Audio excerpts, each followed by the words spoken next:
यह भाषण Baba Saheb Ambedkar writings and speeches, Hindi volume 40, पृष्ठ क्रमांक 379 और विषय क्रमांक 333 है। शीर्षक है बौद्ध धर्म और हिंदू धर्म में जमी आसमान का फर्क है। भारतीय बौद्ध जनसमिति के तत्वावधान में और मंगलदास पकवासा, पूर्व राज्यपाल, मुंबई की अध्यक्षता में 8 मई 1955 कुछ शाम 7 बजे नरे पार्क सेंट्रल रेल वर्कशॉप के सामने, परेल, मुंबई 12, इस स्थान पर बड़ी धूमधाम से भगवान गौतम बुद्ध जयंती उत्सव आयोजित किया जाना है। जुलूस के लिए 3 मार्ग तय किए गए हैं। उसके अनुसार विभिन्न जगहों के लोग इस जुलूस में शामिल होने की कृपा करें। शाम 4:30 बजे जुलूस निकलेगा और शाम 7 बजे तक नरे पार्क आएगा। इसका जुलूस में शामिल लोग ख्याल रखें, अन्य लोग सीधे नरे पार्क मैदान पर शाम 7 बजे तक पहुंच जाएं। समिति के सचिव ने जनता के 7 मई 1955 के अंक में इस बात की जानकारी प्रकाशित की है। इस घोषणा के अनुसार दिनांक 8 मई 1955 को मुंबई के नरे पार्क में बुद्ध जयंती के अवसर पर कार्यक्रम का आयोजन किया गया था। कार्यक्रम में 80,000 लोग उपस्थित थे। सभा को संबोधित करते हुए बाबा साहेब अम्बेडकर ने कहा, अध्यक्ष, महाराज, बहनों और भाइयों, आज मैं यहाँ अचानक ही आ गया हूँ। इस सभा में मेरी उपस्थिति की उम्मीद नहीं थी। आजकल में मुझे दिल्ली जाना पड़ेगा, ऐसा मेरा अनुमान था। संयोग की बात है कि 12 तारीख तक का टिकट उपलब्ध न होने के कारण मैं यहीं रहा। इस मौके का फायदा उठाते हुए मुझसे विनती की गई कि मैं इस सभा में उपस्थित रहूं। उनकी विनती का सम्मान करते हुए मैं आज उपस्थित हूं। पूर्व गवर्नर अध्यक्ष हैं, तो मुझे इस सभा में नहीं आना चाहिए था। मेरे आने से सभा को महत्व प्राप्त होगा, ऐसा मुझे नहीं लगा था।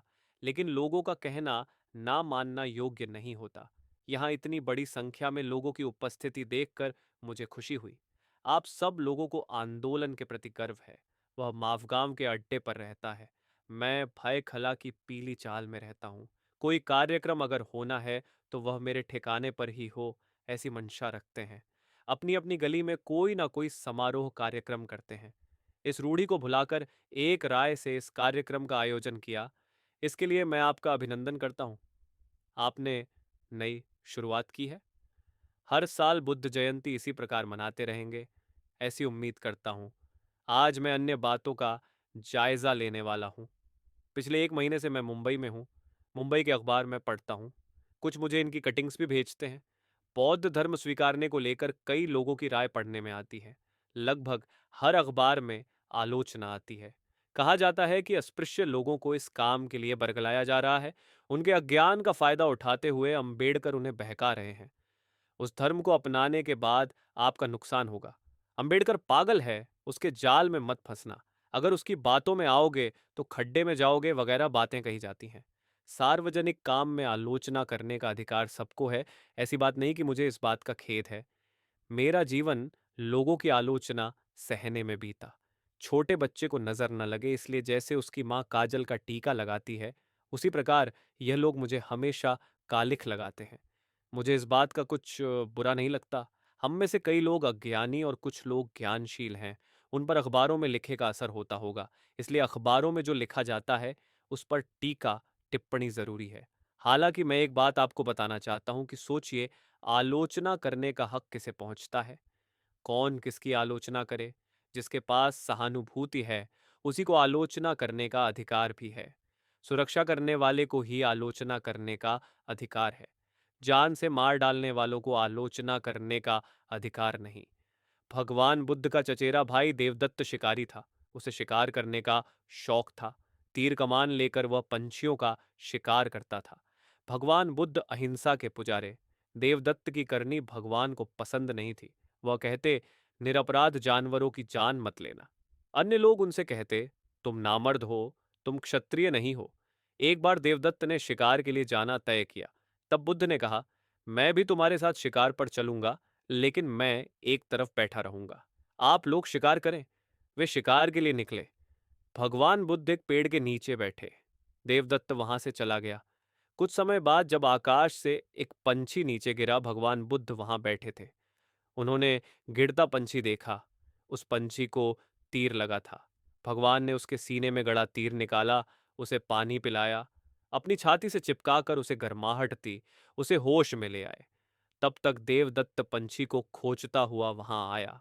उसने भगवान बुद्ध से पूछा, एक उड़ते पंछी को मैंने तीर मारकर गिराया, वह कहाँ गिरा? क्या तुम्हें पता है? वह तुम्हारे आसपास ही गिरा होगा। भगवान ने कहा, पंछी मेरे पास है। उसके पेट में बाण था, जिसे मैंने निकाल दिया। उसके जख्म को धोया, गर्माहट देकर उसे होश में ले आया। देवदत्त ने कहा, यह मेरा पंछी है। इस बात को लेकर विवाद हुआ। देवदत्त ने कहा, शिकार का यह नियम है कि जो जानवर को मारता है वह उसका मालिक होता है। मैंने इसे मारा है, इसलिए मैं इसका मालिक हूं। बुद्ध ने कहा, जो मृतप्राय जीवन की रक्षा करता है वही उसका मालिक होता है। मैं इसका मालिक हूं। जो मारने वाला होता है वह उसका मालिक नहीं होता। दोनों में लंबे समय तक विवाद हुआ। दोनों ने बात पंचायत के सामने जाना तय किया। दोनों ने अपना पक्ष पंचायत के सामने बयान दिया। पंचायत ने बुद्ध के पक्ष में निर्णय दिया। जो रक्षा करता है वही असली मालिक होता है। यही असली नीति है। इसीलिए अखबार वालों से मैं ये पूछना चाहता हूं कि आप हमारे रक्षक हैं या भक्षक? आप हैं कौन? हजारों सालों से हम समाज में रह रहे हैं। कोई सामने आकर बताए कि हमने अस्पृश्यों के लिए कुछ किया। अस्पृश्यों के उद्धार के लिए जिन्होंने अपनी एक उंगली तक उठाने का कष्ट नहीं किया, उन्हें आलोचना करने का कोई अधिकार नहीं है। मैं ऐसे लोगों से कहना चाहता हूं कि मुंह बंद करके बैठे। हमें अगर गड्ढे में गिरना हो तो हम गिरेंगे। अब तक आप लोग हमें गड्ढे में ढकेलते आए हैं। अब हमें खुद जाकर गड्ढे में गिरने की आज़ादी दीजिए। गड्ढे में गिरने का अधिकार, गलतियां करने का अधिकार हमें दीजिए। आपने किसी प्रकार की मदद नहीं दी। क्या आपने कभी अस्पृश्यों के बच्चों को बिलायत भेजा? उन्हें यह जो स्कॉलरशिप्स मिलती है वह मैंने दिलाई है। ये ऊसर जमीनें क्या आपने अपनी मर्जी से दी है? हम अपने पैरों पर खड़े रहेंगे। हिंदुओं ने हमारे लिए क्या किया? उन्होंने एक ही सुधार किया, वह ये कि रेल से सफ़र करते हुए वे हमारे डिब्बे में बैठते हैं। वह भी इसलिए कि उन्हें पता नहीं होता कि पेशवा के समय में कौन किस प्रकार के कपड़े पहने। इस बारे में कानून थे। मेरी माँ बताया करती थी, महार अगर कपड़ा खरीदना चाहते थे तो उन्हें उसे दूर से ही देखना होता था। दूर से ही कीमत पूछनी होती थी। दुकानदार दुकान में ही कपड़ा हिलाया करता। उस आदमी ने अगर कपड़ा खरीदा तो लोटे में पानी ले आता, कपड़े पर छिड़कता, नया कपड़ा कीचड़ में घसीटता, क्योंकि महार नया कपड़ा नहीं पहन सकते। मिट्टी में घसीटी हुई साड़ी में दो उंगलियां फंसाकर उसे दो फाड़ करते। फिर महार पैसे रखता और कपड़ा लेकर जाता। हम लोग लंगोट पहनते हैं। पेशवा का ही वह हुक्म था।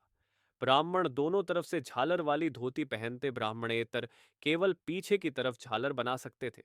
भंडारी लोग बड़ा रुमाल कूल्हों पर लपेटते। ऐसे नियम थे। अंग्रेज सरकार के आने पर मुंबई पर उनका अधिकार बना। सुनारों पर पेशवाओं की नजर थी। सुनारों का कहना था कि वे ब्राह्मण हैं। पेशवे कहते, हम ब्राह्मण हैं। सुनार ब्राह्मणों की तरह धोती पहनते, उन्हें इस प्रकार धोती नहीं पहननी चाहिए। उनके कारण भ्रष्टाचार हुआ। इस प्रकार सभी अखबारों में छप गया।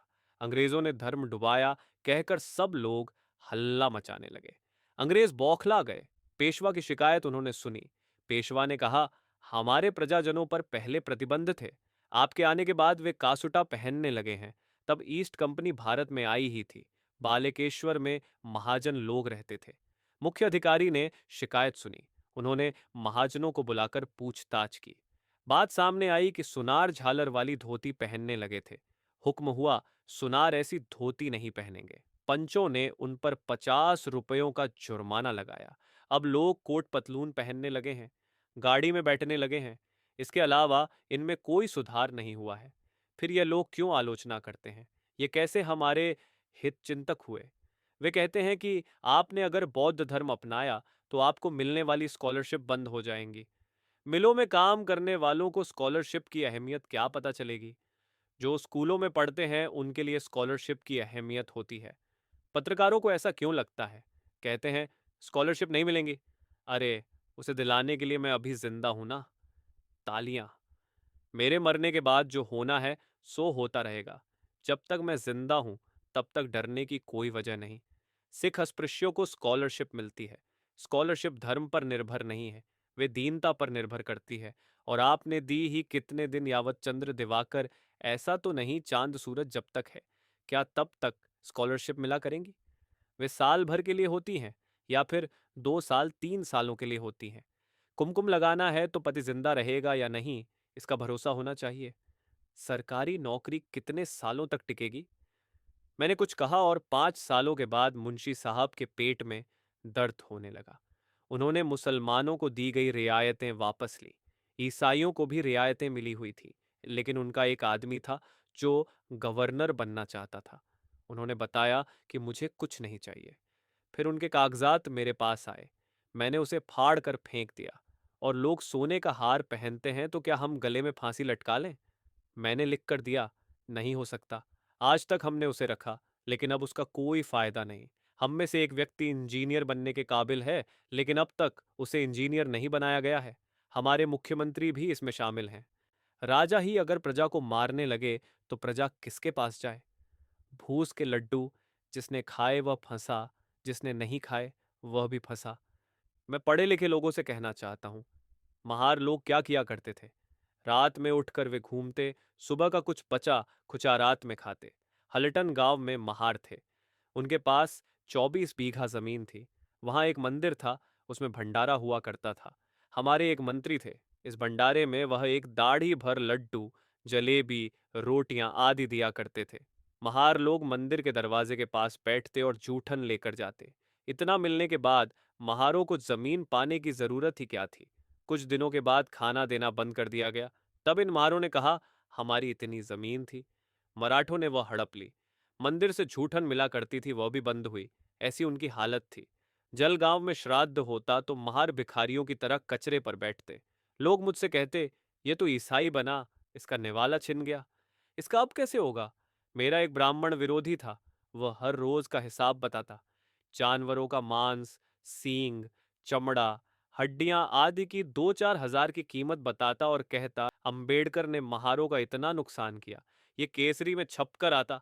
हालांकि मैंने कभी इसका जवाब नहीं दिया। एक बार संगमेश्वर में सभा थी। महारों की सभा में इस ब्राह्मण ने मेरी पूछताछ की। मैं खाना खाने बैठा था। मैंने कहलवाया, खाना खाने के बाद आता हूँ। यह भी कहलवाया कि अगर उनके पास समय हो तो वह अंदर आ सकते हैं। उस आदमी ने कहा, काम थोड़ा है लेकिन महत्वपूर्ण है। उसने कहा, आप इन सभी लोगों से कहते हैं कि मांस मत खाइए, मरे जानवरों को मत उठाइए। महारों को आप ये जो नुकसान कर रहे हैं, क्या यह ठीक है? मैंने कहा, ठीक है। पूछा, आपकी सवाल का जवाब मुझे अभी देना है या सभा में दूं?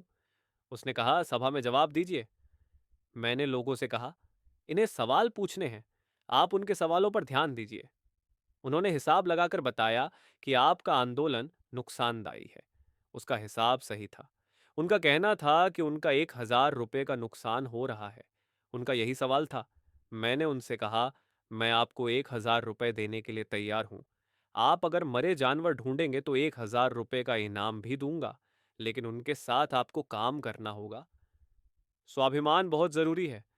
कोई महिला कामठीपुरा जाए तो सोने चांदी के गहने लाती है और सुबह होटल वाले को पुकार कर कहती है, ए, आधा प्लेट कीमा, एक स्लाइस रोटी लाओ। 4 बजे चाय, शाम को पाउडर लगाकर बैठना। वहां का जीवन सुखमय होता है, लेकिन वेश्या का कोई मान नहीं, उसकी कोई इज्जत नहीं। इस बात को ध्यान में रखें। हमें स्वाभिमान की जिंदगी चाहिए। उसमें अगर दरिद्रता मिले तो भी कोई परवाह नहीं। मैं 48 नंबर की चौल में 50 नंबर के कमरे में रहता था। सोने के लिए जगह नहीं, तकिया और धोती लेकर ऊपर छत पर सोने जाता था। खाने पीने को मिलता है तो वह कोई महत्वपूर्ण बात नहीं है। स्वाभिमान की जिंदगी का महत्व है। कीड़े मकोड़ों की जिंदगी हम नहीं झेंगे। मेरे बौद्ध धर्म में जाने को लेकर कुछ लोग कहेंगे पॉलिटिक्स का कीड़ा गया, लेकिन पॉलिटिक्स का ये कीड़ा नहीं जाएगा, रहेगा और इन लोगों को लेकर ही जाएगा। बौद्ध धर्म के बारे में मेरी कल्पना अलग है। इस धर्म के लोग वकील, बैरिस्टर, प्रधानमंत्री होंगे। ऐसा प्रावधान होना चाहिए। यह धर्म हमें पावन करेगा। पथभ्रष्ट करने वाले लोगों की कोशिशों पर ध्यान ना दें। ये लोग कहते हैं कि हिंदू धर्म और बौद्ध धर्म में कोई फर्क नहीं है, सो इसमें जो अच्छी बातें हैं उनका अनुसरण क्यों नहीं करते? अच्छी बातों का अनुसरण हमें क्यों नहीं करने देते? कोई यह ना बताए कि बौद्ध धर्म बुरा है। कोई यह कह नहीं सकता कि यह धर्म बुरा है। पूरे भारत देश को बौद्ध धर्म अपनाना चाहिए। बौद्ध धर्म और हिंदू धर्म एक ही हैं। यह सरासर गलत है। उसमें जमीन आसमान का फर्क है। इसे साबित करने के लिए मैं 5-7 मुद्दे आपके सामने रखने वाला हूं। हिंदू धर्म में कई भगवान हैं। 35 करोड़ भगवान हैं। उनका भगवानों के बगैर काम नहीं चलता। सृष्टि कैसे बनी? कोई कहता है वो किसी ने अंडा डाला, लेकिन किसी को भी यह पता नहीं है। भगवान ने कहा, सृष्टि का निर्माण कैसे हुआ कहा नहीं जा सकता। ये महत्वपूर्ण मसला नहीं है। किसी चीज से उसका निर्माण किया गया या जब कुछ भी अस्तित्व में नहीं था तब किया गया। ये दो विकल्प हो सकते हैं, तीसरा कोई विकल्प नहीं है। ये बात असंभव है कि दुनिया में जब कुछ भी नहीं था तब उसका निर्माण किया गया। ईश्वर सृष्टि का निर्माण करता नहीं था। हिंदू धर्म में ईश्वर है, बौद्ध धर्म में नहीं है। यही प्रमुख भेद है। बौद्ध धर्म में आत्मा नहीं, हिंदू धर्म में है। एक बार अर्जुन ने कृष्ण से पूछा, आत्मा कैसी है? जवाब मिला, आत्मा ऐसी है जिसे लोहे से काटने से भी घाव नहीं बनता। लोहे से लोहा काटा जा सकता है, क्या ऐसा हो सकता है कि आत्मा ऐसी चीज है कि जिस पर लोहे से घाव नहीं किया जा सकता? श्री कृष्ण ने जवाब में यह भी कहा कि आत्मा को जलाया नहीं जा सकता। उसका कहना है कि आत्मा को क्लेश ही होते बुखार खांसी आते हैं, जुकाम भी होता है। यह सब झूठ है, इसमें कोई सत्यता नहीं। भगवान ने एक बार पूछा, आत्मा कितनी बड़ी है, उसकी साइज क्या है, लंबाई चौड़ाई कितनी है, आत्मा होती कहाँ है? याज्ञवल्क्य से हजारों सवाल पूछे गए। ब्राह्मणों ने ग्रंथ बनाकर ब्रह्म है इस बात को लोगों के गले में ठूंसा है। तीसरी बात, हिंदू चार वर्णों को मानते हैं, लेकिन बौद्ध धर्म में चातुर्वर्ण या जाति भेद नहीं है। एक बार रोहित ब्राह्मण ने भगवान से पूछा, तुम शूद्रों को विद्या क्यों देते हो? असल में होना यह चाहिए कि जो योग्य है उसे विद्या मिले और जो योग्य नहीं है उसे नहीं मिले। लेकिन ब्राह्मण धर्म ऐसा नहीं है। एक बार बुद्ध ने अपनी माता से पूछा, संकट के समय हत्या करना ठीक कैसे हो सकता है? बौद्ध धर्म में ऐसा नहीं कहा गया है। वैश्य क्यों कर दगाबाजी कर सकते हैं? बौद्ध धर्म में जाति भेद, असमानता, चातुर्वर्ण्य नहीं है। जातिवाद समाप्त करने के बारे में प्रस्ताव पारित किए जाते हैं, लेकिन वे बस उससे आगे नहीं बढ़ते। उस पर अमल करने के लिए कहो तो वे नहीं करते। जातिवाद के कारण अपरिमित हानि हुई है। जातिवाद को समाप्त कीजिए। सभी ने एक राह अपनाए, लेकिन वे ऐसा नहीं चाहते। भाइयों और बहनों, शिवाजी के अष्टप्रधान ब्राह्मण थे। उसकी कहानी अलग है। वह मराठों को अपने साथ भोजन करने नहीं देते थे। शिवाजी ने बालाजी आवजी को यह बात बताई। उसने कहा, जब तक आप राज्याभिषेक नहीं करवा लेते तब तक आपका दर्जा स्तर बढ़ेगा नहीं। आखिर शिवाजी ने कहा, जो भी करना हो आप ही कीजिए। तब मोरोपंत पिंगले मुख्य प्रधान था। उसने कहा, क्यों बे बच्चू, तू हमारा राजा बनेगा? उसने शिवाजी की बेइज्जती की। आखिर बालाजी आवजी राजपूताने की ओर गया। वहां उसने शिवाजी की वंशावली बनाई। काशी से ब्राह्मणों को लाकर राज्याभिषेक करवाया। जातिवाद के गोबर के कीड़े गोबर में ही रहेंगे। उनकी उससे उबरने की इच्छा नहीं। उनकी अक्ल जागेगी तब वे हमारे पास आएंगे। उन्हें लगता है हिंदू समाज से केवल दो ही लोग जाएंगे, अंबेडकर और उनकी पत्नी। लेकिन बौद्ध धर्म को लेकर बहुत बार मत परिवर्तन हुए हैं। अगले साल सारनाथ में बुद्ध के शिष्य जमा होंगे। उनके ऊपर उत्तर प्रदेश सरकार 35 लाख रुपए खर्च करने वाली है। भारत सरकार 2 करोड़ रुपए खर्च करने वाली है। उत्तर प्रदेश पिछड़ा देश है। उसे पूर्वी गोंड बनारियावर्त कहते हैं। उत्तर प्रदेश सरकार के 35 लाख रुपए यानी केवल कोपलें हुई। कोई कुछ करे या ना करे, बौद्ध धर्म इस देश में आएगा। कोई उसकी राह में नहीं आ सकता। इस बाढ़ में सभी बह जाएंगे। इस देश की सभी जनता अज्ञानी थी। ब्राह्मणों ने किताबों में क्या लिखा है इसका उन्हें पता नहीं था। दो चार आने में यह किताबें मिलती हैं। यहाँ आने से पहले मैं भागवत पढ़ रहा था। उस पर ज्ञानवान व्यक्ति ऐसी किताबें कैसे लिख सकते हैं? आप अज्ञानी हैं। आप में से जो पढ़े लिखे बच्चे हैं वे भी अज्ञानी हैं। 2-3 दिनों पहले मैं उपनिषद पढ़ रहा था। उसमें से छांदोग्य उपनिषद में गुरु शिष्य संवाद है। शिष्य अपनी शंका पूछता है, लेकिन उसका शक हटाने के लिए भी ज्ञान चाहिए। गुरु जवाब देते हैं कि तुम्हारे पास ज्ञान नहीं, इसलिए तुम्हें शक करने का भी अधिकार नहीं है। तो बताइए, हमारे विद्वानों को इसका क्या ज्ञान हो सकता है?